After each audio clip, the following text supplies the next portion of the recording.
au niveau du carrefour là-bas. Ils se retrouvent tous les 15 jours depuis un an. Leur mission, transformer la pelouse du stade d'Ornano en piste de saut d'obstacles. C'est une entreprise spécialisée de Fontainebleau qui s'en charge, celle qui a fait la piste de la finale de la Coupe du Monde de Lyon, entre autres la semaine dernière. Elle travaille avec des sables rigoureusement sélectionnés.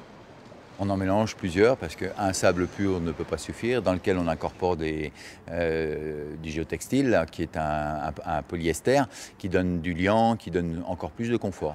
Approvisionnement, transport, la logistique sera assurée par un grand groupe de travaux publics. Sa contrainte, travailler vite en préservant la pelouse.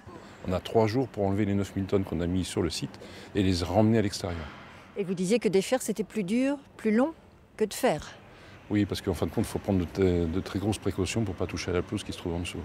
La Prairie, on le sait, accueillera les épreuves d'attelage. C'est une autre PME, normande cette fois, qui s'occupe des sols.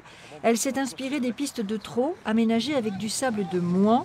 Une première pour l'attelage, testée en août dernier. C'était la première fois que des épreuves d'attelage se déroulaient sur un sable et sur cette surface. Et les retours étaient bons. Les retours des meneurs étaient bons après les épreuves tests. Et ces épreuves nous ont permis également d'ajuster l'entretien pendant les différentes épreuves.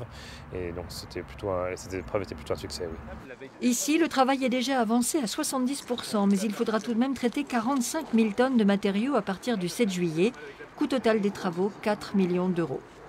Le sol doit être absolument parfait. On est sur 8 championnats du monde, donc on a des sols à préparer vraiment pour que les cavaliers, les chevaux s'expriment le mieux possible. C'est primordial.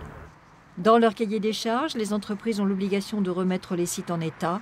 Elles se sont également engagées à recycler les matériaux après les Jeux.